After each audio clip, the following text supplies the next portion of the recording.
en George Bati machiegni wachako twang'iyo motendo kod weche mag chiwo ndalo ne migao mar arita. MCAs mawuok e kaunti ma Kisii ochiwo thuolo mar seche 72 ne jatend migao mar arita Kithure Kindiki mondo kaw okang' mar chik ne achije ma itudo kod tulo manoneno e chiro ma Nyakambene mayudore South Mugirango chieng' wuok tich kendo weyo ji mathoth kod hinyruok.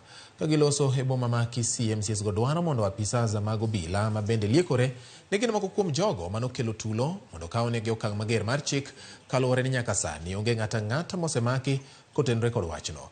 Kata kamano, County Commissioner ma Kisii Tom Anjere osingo mar kawo okang' mar chik ne jotelo mibiro yudi ne osiewo tulo komedo ni romo mar arita manotimore e boma ma Kisii winjruok ne ok obede ka wach ni jatelo moro amora ibi kawne okang' mar chik ma ok odhi pono ne oyud ni en achiel kuom jogo manokelo tulo.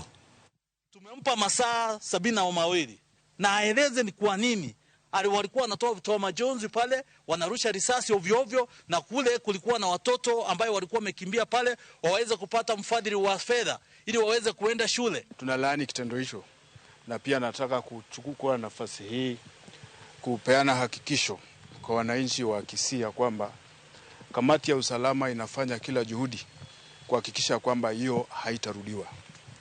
Tumefanya kikao na vitengo vyote vya usalama na tumekubaliana ya kwamba hatua ichukuliwe kwa wale wote ambao walihusika.